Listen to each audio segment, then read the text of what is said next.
Assalamualaikum warahmatullahi wabarakatuh. Sohib-sohibat yang budiman, saya sekarang lagi ada di tengah sawah.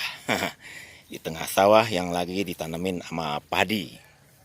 Padi menjadi bahan pokok bagi kita di orang Indonesia, terutama bagi orang Betawi. Jadi si padi ini kalau dalam bahasa sananya, bahasa Latinnya disebut, bahasa ilmiah itu Oryza sativa L. Nah ini. Jadi mungkin saja orang-orang kota, anak-anak milenial baru itu nggak kenal bagaimana pohon padi itu. Nah, bagaimana proses menanam padi. Nah, memang ini harus kita perkenalkan kepada anak-anak kita bagaimana cara orang-orang tua kita menanam padi. Kalau di Betawi biasanya memang selain padi ditanam di sawah, dia juga ditanam di tegalan, di tanah-tanah apa namanya, di tanah-tanah biasa eh, yang tak ada hujan. Biasanya disebut dengan padi tipar. Jadi nanam padi di tegalan, di pinggir-pinggir kebun kita. Nah, kita tanam. Nah, padi yang disukain oleh orang-orang biasanya padi lokal yang biasa kita tanam di Betawi itu padi yang pulen. Padi pulen, kan ada padi pulen, ada padi yang perak gitu ya. Jadi kalau padi pulen gitu memang kita dimasaknya kita lebih senang makan pada nasi yang pulen gitu. Dan ada yang perak, beras perak biasanya memang untuk bikin macam-macam kue. Tapi nasi juga bisa dibikin seperti kalau kita mau bikin nasi uduk atau nasi goreng, kita biasanya masak padi yang berasnya beras perah. Nah, kita juga di Betawi mengenal padi dulu, kita mengenal padi yang atau beras, padi ketan. Ada ketan putih, ketan merah, ketan hitam. Dan ini biasanya memang kalau kue-kue basah, biasanya dodol atau yang lain-lainnya uli, itu biasanya dibikin dari beras ketan.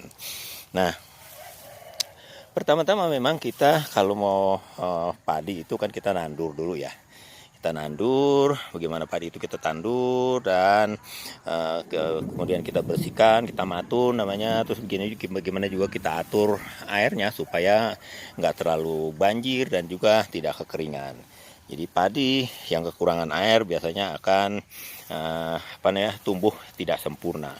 Kalaupun juga kebanyakan air, dia juga akan tumbuh tidak sempurna juga. Jadi memang teknik bertani bagi orang-orang tradisional itu ya sudah dikenal oleh mereka.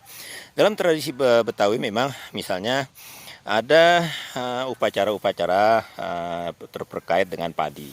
Ada padi disebut upacara bunting padi. Padi yang baru mulai akan bertunas, jadi masih bunting padi, ada upacaranya. Nanti ketika ada mau panen, biasanya ada upacara padi bunting. Padi bunting itu padi yang ketemu, bukan padi bunting, penganten padi, ngarak penganten padi. Ngarak penganten padi. Jadi padi sebelum dipanen secara keseluruhan, maka dia harus ada ketemu padi yang bertemu antara satu dengan lainnya. Itu ujung-ujungnya disebut ngarak, nanti ada upacara ngarak penganten padi. Ya, jadi maka sesudah udah ada upacara itu, nanti barulah kita panen bersama-sama. Nah, dulu memang tradisi di dalam masyarakat tradisi Betawi itu sesudah panen ada upacara upacara panen. Jadi ada kita panggil tukang, ada musiknya, musik sampyong, kemudian kita ada permainan ujungan dan juga ada tari uncul. Nah, disitulah kita sedekah bumi atau sedekah panen yang dilakukan terkait dengan padi. Padi memang dalam upacara itu, dalam upacara panenan itu, kita berterima kasih pada masa lalu ya. Itu kita berterima kasih kepada Dewi Kemakmuran yang dikenal dalam masyarakat Betawi itu Dewi Sri. Jadi upacara sedekah bumi, upacara panen itu ada persembahan-persembahan yang dibikin untuk menghormati Dewi Kemakmuran. Tapi ketika Islam sudah masif dan sudah menjadi anutan orang Betawi, maka segala sesuatu kita ada, meskipun masih ada upacaranya, kita tetap dengan tetap dengan memohon kepada Yang Maha Kuasa, Allah Subhanahu wa Ta'ala. Jadi begitulah kira-kira saudaraku, sedikit informasi tentang padi. Jadi padi menjadi beras, dan beras nanti diolah menjadi macam-macam.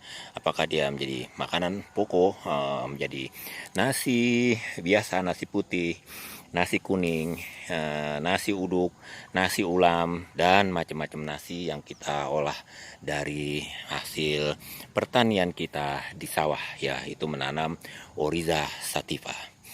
Demikianlah informasi tentang si padi ini.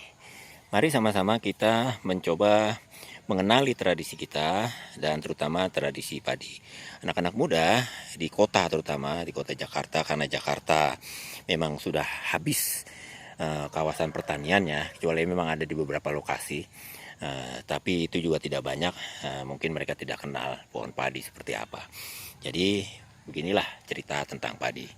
Demikian sahabatku semuanya, semoga bermanfaat. Wassalamualaikum warahmatullahi wabarakatuh.